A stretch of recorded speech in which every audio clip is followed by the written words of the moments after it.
Uh, Hi, Assalamualaikum, and a very good morning, everyone. My name is Muhammad Haziq bin Muhammad Razif. You? Hi, my name is Muhammed Fikri bin Hidayat. Hello guys, my name is Muhammad Arif bin Yusoff. Hi, my name is Mohammed Syafiq. Waalaikumsalam Haziq. My name is Izzuddin, Ahmad Izzuddin. So, today we are here to discuss whether peers should play a more important role in tackling cyberbullying. As we know nowadays, cyberbullying is defined as the use of mobile phones, text messages, video clips, and other materials involving technology in order to engage in repeated hostile behavior intended to harm another person. It varies in the form it takes, but can include cyberstalking, harassment, denigration, and exclusion. Teasing, making fun of people, or making unpleasant comments about another person are also categorized as cyberbullying. Lastly, internet bullying can also involve threats of physical violence to a person or their family. Okay, now that we got that out of the way, is there anyone here who would like to share their view first? I'll start then. I agree that peers do, in fact, play an important role in tackling the problems regarding cyberbullying. And in my humble opinion, peers can provide emotional support to the cyberbully victims by building close relationships to the victims and earning their trust. Victims of cyberbullying tend to be very wary around the people and have severe trust issues. This is due to the perpetrators in most cyberbullying cases being anonymous to the victim. By becoming close and earning their trust, they can have their mind at peace and somewhat make them feel welcome. So, what do you guys think? I totally agree with you, Izzuddin. As far as I am concerned, peers also play an important role in tackling cyberbullying among students by helping them in building self-esteem, confidence, and also courage in facing and resisting cyberbullying that will be faced at any time other than providing emotional support that will develop trust issues.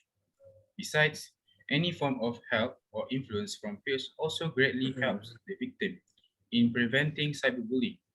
This can be done by influencing them to have different views and perspectives on school, as the victims are more likely to avoid school, such as playing truant or absent from school intentionally, despite the bullying that occurs during after school hours. Wow, interesting point, Aliff.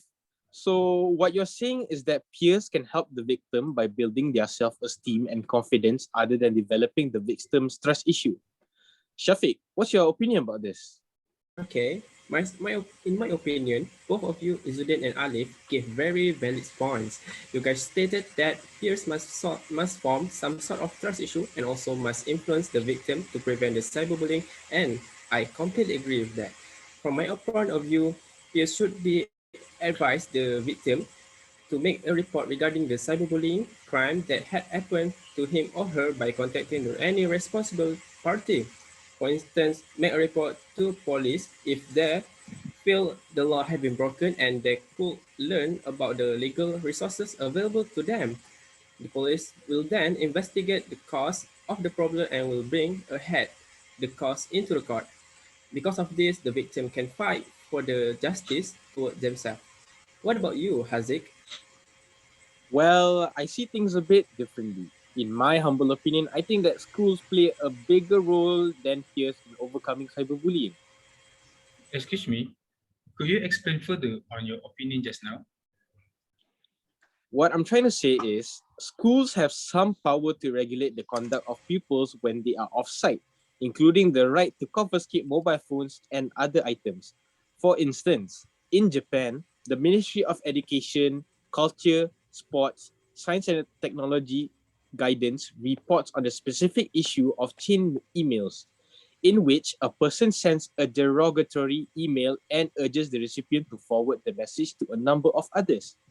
One school reported the problem to the police and told its students the police were investigating the case while at the same time conducting its own investigation.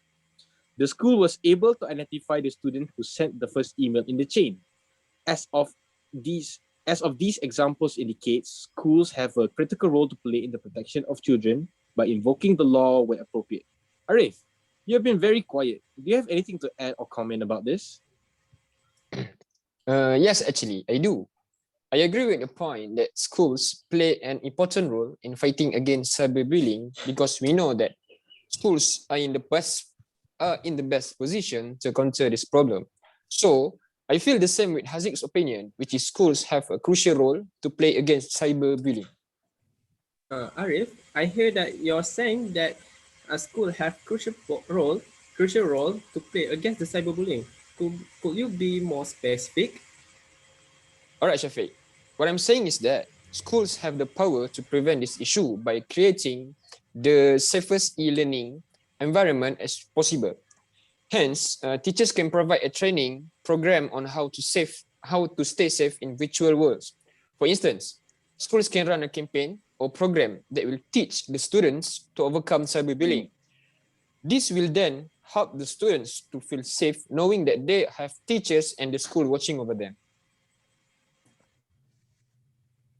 Very good points, but I'm sorry, Arif, but that's not how I see it. I would argue that peers share a more significant amount of time and familiarity with the victims. Having close friends provide them with a more spiritual resolution rather than a more practical one, like the one you've just mentioned. Besides, like Aliff just said, most cyberbully victims tend to avoid school and stay home. That's a very solid point, Izzuddin, I would have to admit. But spending more significant amount of time together does not equal to the effectiveness of preventing or countering cyberbullying.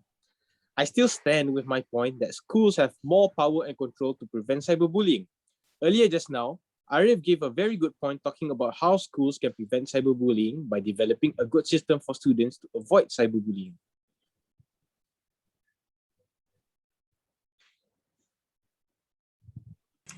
In other words, you're saying that the school have more authorities, power, and control in overcoming the cyberbullying. Is that right? That's right, Syafiq, spot on.